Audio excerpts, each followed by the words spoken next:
Imagine-toi à l'aube, assis dans un lieu silencieux, la lumière du matin s'étire doucement sur les murs et l'air frais caresse ton visage. Dans ce moment suspendu, il n'y a pas de passé qui pèse, pas d'avenir qui inquiète. Il n'y a que toi, ici, maintenant. Le stoïcisme, souvent réduit à quelques phrases gravées dans la pierre, est en réalité un art de vivre. C'est une discipline forgée dans le tumulte des empires, dans la poussière des marchés, sur les champs de bataille et dans les chambres silencieuses des philosophes. C'est un chemin qui n'épargne pas les tempêtes, mais qui apprend à naviguer en leur sein. Marc Aurèle, l'empereur philosophe, écrivait chaque matin, dans son journal, que la mer m'entoure de tempêtes, je reste le rocher. Ce n'était pas de la poésie, mais un rappel quotidien. Le monde extérieur peut vaciller, mais l'esprit, lui, peut rester stable. Dans les minutes qui viennent, je vais t'inviter à voyager à travers 10 étapes, 10 réflexions, issues de l'Antiquité mais vivantes encore aujourd'hui. Elles te guideront vers plus de calme, plus de lucidité, plus de force intérieure. Chaque partie sera comme un pas dans un sentier de montagne. Certains seront faciles, d'autres demanderont de gravir des pentes raides.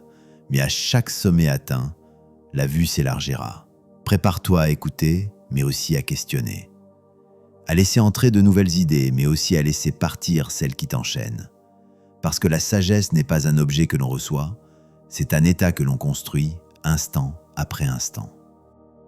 Le stoïcisme est né dans un port animé, celui d'Athènes, il y a plus de 2000 ans. Imagine les cris des marchands, le claquement des voiles, les senteurs mêlées d'huile d'olive et de sel marin. Parmi la foule, un homme marche, vêtu simplement, observant le monde autour de lui avec curiosité. Il s'appelle Zénon de Sicyon. Zénon n'était pas destiné à devenir philosophe. Marchand de pourpre, il perdit sa fortune lors d'un naufrage. Il aurait pu se laisser engloutir par le désespoir, mais il choisit de chercher un sens à cette perte. Ce fut son premier pas vers la sagesse, un pas qui l'amena à suivre les enseignements de Socrate, puis à former sa propre école, le stoïcisme. Cette philosophie naquit donc non pas dans le confort, mais dans la nécessité. Elle se développa sur l'idée que nous ne contrôlons pas le monde, mais que nous pouvons toujours contrôler notre esprit. Plus tard à Rome, cette pensée trouva de nouveaux visages. Sénèque, conseiller d'empereur et maître de la plume, qui écrivait « Ce n'est pas parce que les choses sont difficiles que nous n'osons pas, c'est parce que nous n'osons pas qu'elles sont difficiles. » Épictète, esclave affranchi, qui enseignait que même enchaîné, un esprit pouvait rester libre. Marc Aurèle, empereur puissant et homme fragile à la fois, qui consignait ses pensées non pour le peuple, mais pour se rappeler à lui-même de rester droit.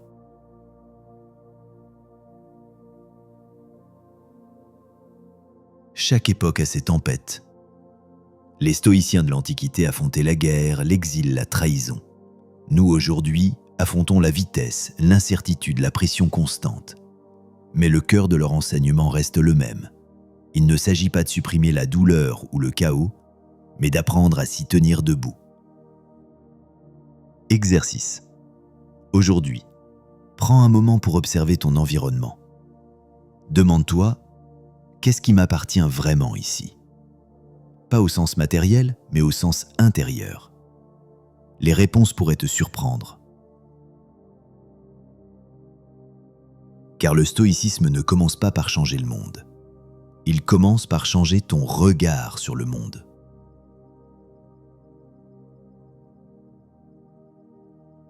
La quiétude. Ce mot évoque souvent l'image d'un lac immobile ou d'une pièce baignée de lumière douce. Pourtant, pour un stoïcien, la quiétude n'est pas un décor. Ce n'est pas le silence autour de toi, mais le silence en toi.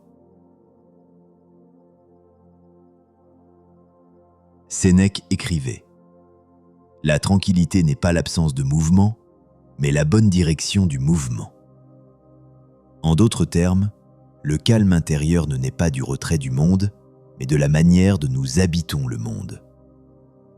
Imagine-toi dans un marché bondé. Les conversations s'entrecroisent, les bruits résonnent. Autour de toi, 1000 sollicitations. Mais à l'intérieur, tu restes centré. Tes pensées sont claires, comme si elles se tenaient dans une pièce fermée au milieu du tumulte. Voilà la véritable quiétude stoïcienne.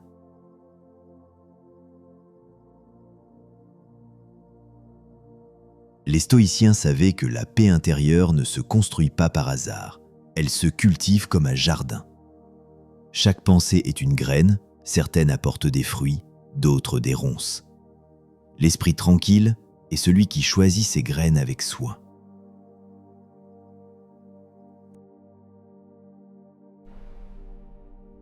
Marc Aurèle, confronté chaque jour aux intrigues de la cour et aux cris des soldats, trouvait ce calme en revenant sans cesse à cette idée. Le monde est changement, la vie est opinion. Si je choisis mes opinions, je choisis ma paix. Dans notre époque, la quiétude intérieure est menacée par un flux constant. Messages, nouvelles, obligations, comparaisons. Chaque notification est une petite vague qui trouble la surface du lac. Le stoïcisme nous invite à ne pas laisser ces vagues devenir tempêtes. Aujourd'hui, offre-toi 3 respirations profondes avant de répondre à un message ou de réagir à une nouvelle. Pendant ces respirations, demande-toi, est-ce que cela mérite mon calme ? Car le calme n'est pas un luxe, c'est une force. Pour un stoïcien, le dialogue le plus important n'est pas celui que l'on a avec les autres, mais celui que l'on entretient avec soi-même.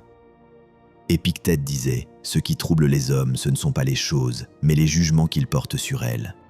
Autrement dit, nos pensées façonnent notre expérience bien plus que les événements extérieurs. Le dialogue intérieur est l'outil par lequel nous pouvons modeler ces pensées. Ce n'est pas une simple conversation mentale, c'est une discipline consciente. Imagine un conseiller bienveillant, toujours à tes côtés, qui te rappelle la voie à suivre quand les émotions veulent prendre le contrôle. Ce conseiller, c'est ta voix intérieure entraînée. Les stoïciens utilisaient l'écriture comme outil de ce dialogue. Notaient chaque jour leurs réactions, leurs doutes, leurs victoires. Marc Aurèle ne rédigeait pas ses pensées pour moi-même, pour la postérité, mais pour se rappeler à lui-même de vivre selon ses principes. Aujourd'hui, nous pouvons pratiquer cet art par le journal, la méditation ou simplement quelques instants de silence conscient. Chaque soir, avant de dormir, écris une réponse à cette question. Qu'ai-je fait aujourd'hui qui a été digne de moi ? Et s'il y a eu des écarts, comment puis-je faire mieux demain ? Ce dialogue avec soi-même n'est pas un jugement, c'est une boussole. Les obstacles sont inévitables, mais pour le stoïcien, ils ne sont pas seulement des freins, ils peuvent devenir des tremplins. Marc Aurèle écrivait « Ce qui fait obstacle devient la voie ». Cette phrase résume l'essence même de la résilience stoïcienne. Imagine un coureur qui rencontre une côte abrupte sur son chemin. Il pourrait s'arrêter, se plaindre, ou il pourrait voir dans cette montée l'occasion de renforcer ses jambes. L'obstacle devient alors l'entraînement. Les stoïciens considéraient que chaque difficulté était une opportunité déguisée pour exercer une vertu. La patience face à l'attente, le courage face à la peur, la tempérance face à l'excès. Car ce n'est pas en fuyant les épreuves que l'on devient fort, mais en apprenant à marcher à travers elles. Un même événement peut sembler insurmontable ou insignifiant, selon l'angle sous lequel on le regarde. Les stoïciens savaient que nous ne voyons pas le monde tel qu'il est, mais tel que nous sommes, et qu'en changeant notre perspective, nous pouvons changer notre expérience. Marc Aurèle se rappelait souvent cette idée. Tu as pouvoir sur ton esprit, pas sur les événements.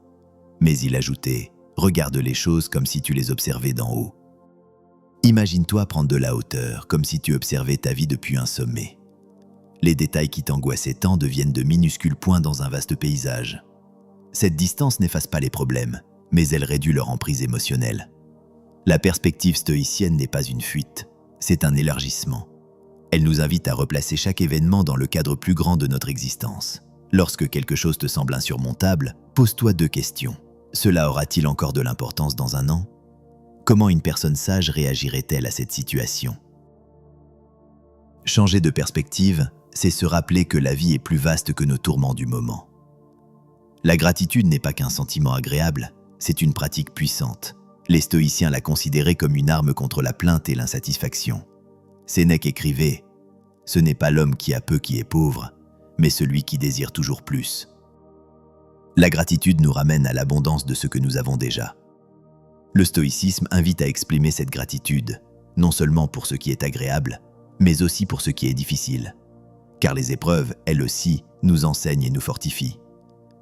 Chaque matin, Marc Aurèle commençait par se préparer à rencontrer des personnes ingrates, jalouses ou injustes, et il se sentait reconnaissant d'avoir l'occasion de pratiquer la patience et la compréhension.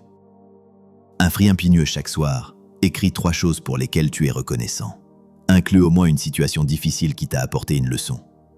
La gratitude transforme notre regard. Elle ne change pas le monde, mais elles changent le monde en nous. Le changement est la seule chose que nous pouvons prévoir avec certitude. Et pourtant, il nous effraie souvent. Les stoïciens voyaient le changement comme la loi naturelle de l'univers. Tout s'écoule, écrivait Marc Aurèle. Résister à cette loi, c'est se briser. L'accepter, c'est apprendre à danser avec le courant. Dans la nature, rien n'est figé. Les saisons se succèdent, les rivières changent de cours, les montagnes s'érodent. L'homme qui accepte le changement s'accorde avec cette symphonie universelle. Cela ne signifie pas que nous devons tout subir passivement. Accueillir le changement avec confiance, c'est ajuster nos actions tout en restant fidèles à nos principes. Pense à un changement récent dans ta vie. Liste 3 façons dont il pourrait, à long terme, t'apporter quelque chose de positif. Même si pour l'instant cela semble difficile à voir. Le changement n'est pas notre ennemi. C'est le sculpteur silencieux de notre devenir. La vie ne se déroule pas hier, elle ne se déroule pas demain. Elle se déroule ici, maintenant. Les stoïciens, bien avant la mode de la pleine conscience, comprenaient la valeur de cet ancrage. Épithète enseignait « Ne te trouble pas de ce qui est à venir, car tu ne le tiens pas encore dans tes mains. » Vivre dans l'instant ne signifie pas ignorer le passé ou l'avenir, mais refuser qu'il vole notre attention au moment présent. Dans nos vies saturées de distractions, être pleinement présent devient un acte de résistance. C'est choisir de goûter une conversation, un repas, un silence, sans se laisser happer par l'écran ou les pensées qui s'échappent ailleurs. Aujourd'hui, choisis une activité simple, boire un café, marcher, écouter quelqu'un, et fais-la avec une attention totale. Observe ce qui change.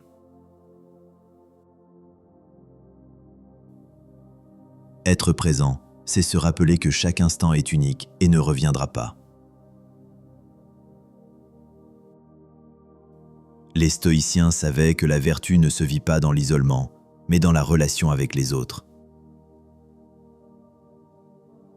Sénèque écrivait « Nul homme ne peut vivre heureux s'il ne vit pas pour les autres ». Les relations humaines sont le terrain où s'éprouve la patience, la justice, la bienveillance. Construire des liens vertueux ne signifie pas rechercher la perfection chez autrui, mais cultiver la qualité de notre propre présence. C'est écouter réellement, parler avec sincérité, agir avec équité.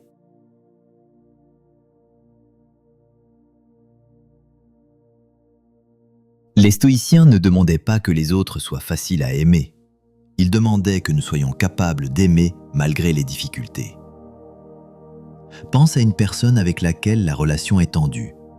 Aujourd'hui, fais un geste, même discret, pour nourrir un lien plus vertueux. Car chaque relation est un miroir de notre propre vertu. Nous avons parcouru ensemble 10 chemins issus de la sagesse stoïcienne. Chacun est une porte que tu peux ouvrir chaque jour. Certains t'offriront du calme, d'autres de la clarté, d'autres encore une force nouvelle face aux épreuves. Le stoïcisme n'est pas une théorie figée. C'est un entraînement quotidien. Marc Aurèle, Épictète, Sénèque, tous pratiquaient, jour après jour, ces principes pour affronter leurs propres tempêtes. Si tu veux que cette philosophie transforme ta vie, elle doit passer de l'esprit à l'action. Commence petit. Applique une idée par jour. Observe tes réactions. Note tes progrès, même minimes. La sagesse se tisse dans les gestes répétés, les décisions conscientes, les instants où tu choisis de rester maître de toi. Choisis une des idées que tu as entendues aujourd'hui et applique-la dès maintenant. Laisse-la infuser ta manière de penser et d'agir. Souviens-toi, tu ne contrôles pas le vent, mais tu peux toujours ajuster tes voiles. La mer de la vie est vaste, parfois calme, parfois déchaînée. Le stoïcisme n'apaise pas toujours les vagues, mais il t'apprend à tenir la barre. Que chaque obstacle devienne ton maître, chaque changement ton compagnon, chaque instant ton trésor. Marche avec la conscience que la sagesse n'est pas un sommet à atteindre, mais un chemin à parcourir. Et que ce chemin commence toujours, ici et maintenant.